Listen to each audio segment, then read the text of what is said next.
ገንዘብ ሰርቶ ከማግኘት የበለጠ ሴቭ ማድረጉ ለብዙ ሰዎች ራስ ምታት ሆኗል።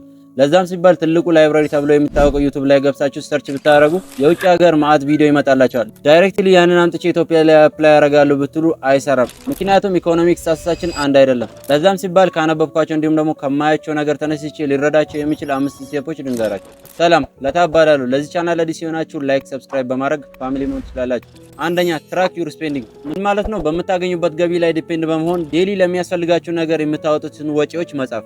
ሌትስ ሴይ አንድ ሰው ኦን አቨሬጅ የ10 ሺህ ብር ደሞዝተኛ ነው እንበል።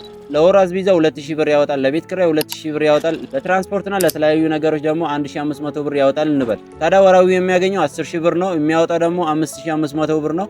ከዛ ላይ ስትቀንሱ 4500 ብር ይቀራል። ይሄ ወራዊ ተቀማጭ ይሆናል። ሁለተኛ ሴት የሴቪንግ ጎል። ምን ማለት ነው? የምታስቀምጡበትን ምክንያት ማወቅ። ሌትስ ሴይ መኪና መግዛት ሊሆን ይችላል፣ ቤት መግዛት ሊሆን ይችላል፣ የተለያዩ አላማዎቻችሁን ማወቅ። ሶስተኛ ዩዝ 48 ሃወርስ ሩል።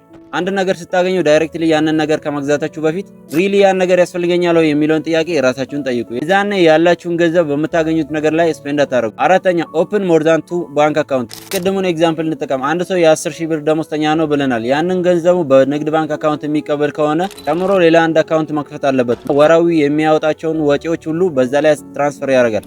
ትራንስፈር ካረገው የቀረው ደግሞ ተቀማጭ ይሆናል ማለት ነው። ይሄ ለምን ይረዳቸዋል? አንደኛ በቀላሉ አክሰስ እንዳታረጉ ያደርጋቸዋል። አምስተኛ ዩዝ ትራዲሽናል ሴቪንግ ሜተድ።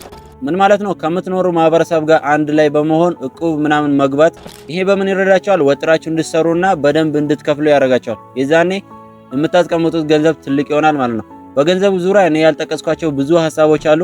ነገር ግን ሳትጨነቁ ከነዚህ ውስጥ 1-2 መንገዶችን ብትጠቀሙ በደንብ ይረዳቸዋል ብዬ አስባለሁ። የምሰራቸው ኮንቴንቶች ከጠቀሟችሁ ሰብስክራይብ በማድረግ ፋሚሊ መሆን ትችላላችሁ። ያልገባችሁ ነገር ካለ እንዲሁም ደግሞ የምትፈልጉት ቪዲዮ ካለ ኮመንት ላይ አስቀምጡልኝ። በሌላ ቪዲዮ እስከምንገናኝ መልካም ቆይታ